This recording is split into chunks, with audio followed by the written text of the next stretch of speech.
Hey, what's up guys? Hope you're all doing well. So today I've had a wee bit of inspiration. I am just stealing content. And what? This is YouTube. That's what we do here. Anyway, I want to talk about being Scottish, but It's shite being Scottish! I don't want to talk about being a wee fanny in the Central Belt. I want to talk about being a wee fanny elsewhere.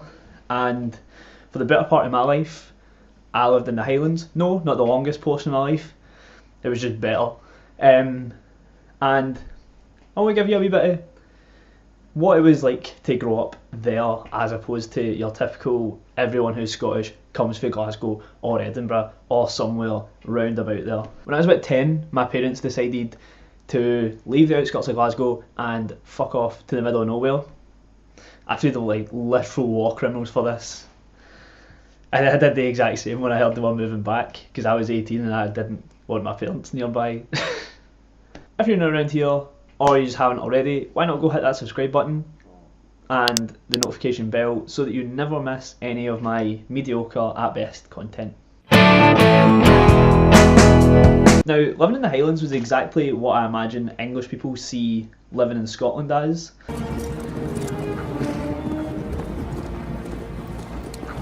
Like when I moved up, we still had council telly.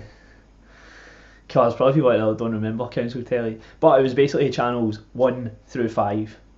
BBC 1, 2, ITV or STV, Channel 4 and Channel 5. Well, when we moved to the Highlands, we didn't yet have a wee digibox. Jesus. I'm old. But yeah, we didn't have a wee digibox, and we didn't even have Channel 5. Because the analogue telly up there just didn't receive a Channel 5 signal. Probably a benefit more than anything, because all was really on Channel 5 at the time was Big Brother. And nobody wants to watch that. But yeah, in the winter the weather got pretty wild, and if there was the slightest bit of wind, the aerial would just get fucked right off the roof, and that would be TV done for a good few days. And our family would actually have to talk to each other. The horror. Luckily, I would just go and play the PS2, and my wee sister wasn't allowed in my room, so... But when it's always windy and raining, and in the winter getting darker around 3 PM and you don't really see daylight unless you're at school, you really needed to find ways to entertain yourself. Now, anyone that lives outside of a city, even myself right now, even though I work in town, goes weekdays out to the nearest city. And for us, up there, it was Inverness. Now, in South City doesn't sound that bad, but when you're about 15 and you only really have one bus, and this is the bus route to Inverness, Google wouldn't even give me the actual time it would take by bus, because it just doesn't have the Wester bus timetables. One of these bad boys. Fun memories of, well, getting up early and sleeping on the way home. But I know what you're thinking. Oh, it's only a long bus journey, that's not really a big deal. Such first world problems. Aye, well, see when you're 15 and your nearest bus stop is about 3.5 miles away, it becomes less of a big deal, especially considering your nearest friend is maybe 3.5 to 7 miles away, depending on whether or not you like your nearest neighbour. So aye, it was a bit different to just having a long bus journey. It's not like I'm complaining about living in a town and it taking me an hour to get somewhere. Now, I was pretty lucky because my parents were quite sound and they would, more often than not, give me a lift to the bus on a Saturday morning. Very nice of them. Although now they like to lord over me whenever I don't give them a lift somewhere. Oh, remember we lived in the Highlands and we used to drive you everywhere, up and down that road. Aye, well, I'm now 22 and I have a life. You lived in the Highlands and you just weren't doing anything else anyway. The only real benefit to going to Inverness was the cinema. I say benefit, it was actually just a must. If you're in Inverness all day, there's only about 5 shops. The bus leaves where I was from at 7 in the morning, 8 in the morning ish, and leaves at 5 PM. Once you've been round the 5 shops and had a KFC, you kind of need to go to the cinema to fill the rest of your day, even when there was absolute garbage on.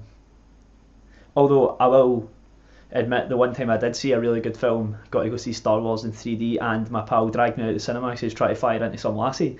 Unacceptable behaviour. There's just no need for that at all. Star Wars is way more important. There's millions of girls out there. Still never seen episode 1 in 3D. The bus ride home was always a bit of a highlight of a trip to Inverness as well, because, well, you'd spent all day with your pals and most of them were probably going to go to sleep.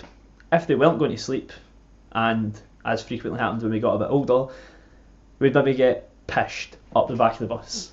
But my fondest memory of the bus home from Inverness doesn't come from being pished, it comes from turning round to talk to my mate, only to see him sleeping on some guy's shoulder. Just some random guy, probably at the age I am now, who gave zero fucks. He was clearly a student who put up with this shit all day, every day, and my pal was just lying there on his shoulder, snoring in his ear, while this guy continued to read his book and generally just not care.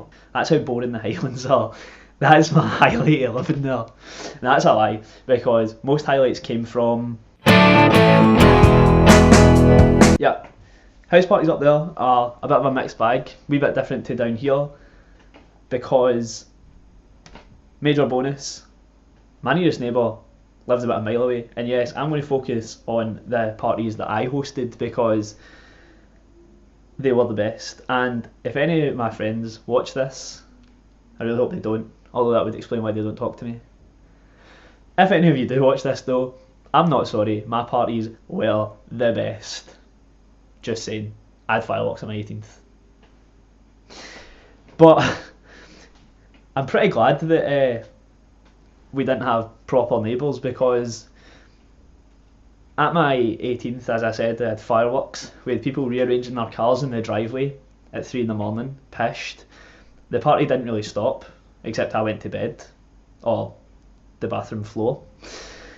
And then when I was leaving, I had a nice wee party and I decided to crash my mate's motorbike on the beach at 6 AM.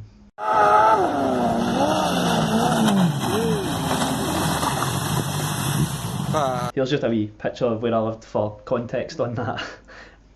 But like I said, it was a mixed bag, because obviously being so remote, bit difficult when we were younger, like 16 and stuff. You had to make sure that people's parents would give them a lift, and that's not really happened. But if anyone couldn't get a lift, then they were kind of shafted and they weren't coming to the party.